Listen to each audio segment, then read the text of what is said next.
So many of my community members or followers or subscribers have asked me for my marinade recipe, the basic one that I usually use. And I share details of how to make marinades in my cooking classes. I hope by the time you see this, you're in position to attend the ones that are going to start in September. But if you're not, I hope you try this one and you love it, because I love it. It's my go-to. You can wake me up in the morning and tell me to do something and I'll grab these ingredients and be good to go. So we have an onion, garlic, which is going to be our flavor enhancers, flavor masters. We have a lemon and vinegar, which are going to be our acid. We have oil. This one, the reason we are choosing this particular fat is because it does not like clog together when it hits coldness. Sometimes the meats you're going to marinate are chilled or stuff like that, or you're going to chill it in the oven and you don't want it to be clogged.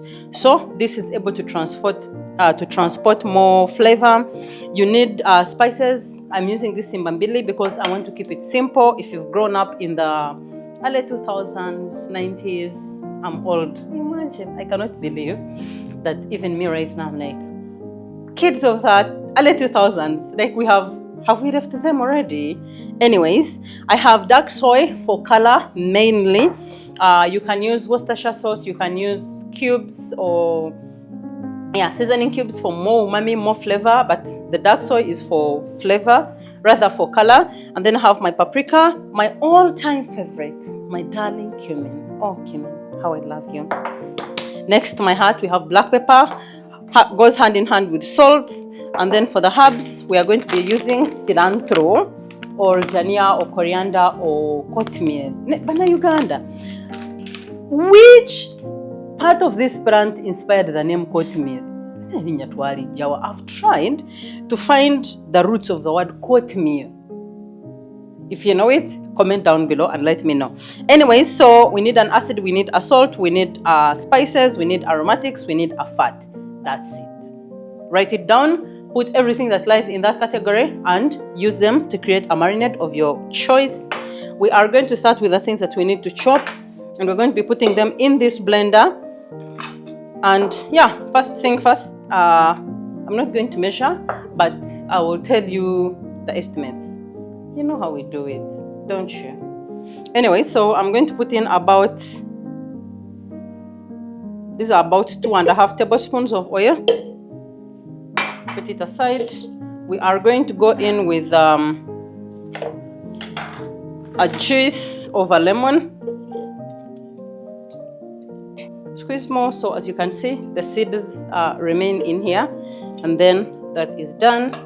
Then we are going to add in an extra tablespoon of vinegar, because that lemon is not the strongest and I need my marinades to be sharp, and in great position to compete with the flavors of the meats that we are going to use. So this is the local garlic.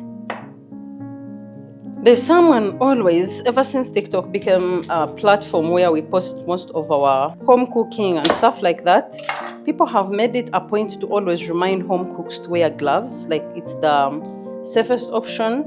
But I want to burst your bubble that it's not. You see how I'm touching garlic? It's very easy for me to remember to go and wash my hands. But if I'm using gloves, that's not the case. I'm going to touch more other things. There's cross-contamination when you're putting on gloves. There's a lot of things that go on because you don't feel the need to go and wash your hands or wash the gloves or change them every other single item. And most of you don't see that. All you know is, food is going to be dirty from my hands. It's a lie, you. You're going to grab your dark soy and you put it in. I told you the main reason we're using dark soy is because of color. And then we need salt to enhance the flavor and also improve the taste. I'm going to use 1 tablespoon. It's a lot because when you're marinating, there's a factor of putting it in meats, and the meats are not as small, so they have to absorb most of the sodium in for them to be able to taste like something. That's why you have to use a lot of salt in a marinade. Not a lot, but like extra. This is a 1/4 teaspoon. I'm going to use 2 of them to make it 1/2 teaspoon, but they are heaped. You can add in chili if you are a hot palated person. My curry powder, I'm also going to use about that much, which is about 1/2 teaspoon. Black pepper, I'm going to put in 4 cones like that. That's about a teaspoon also. It has a very bad habit of getting stuck in blender teeth, so that is exactly why I'm chopping it.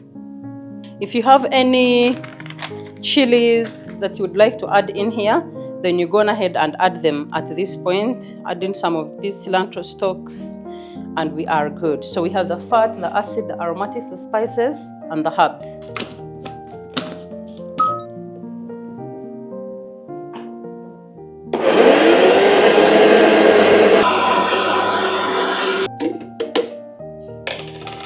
This is my go-to marinade. It's going to go in this jar.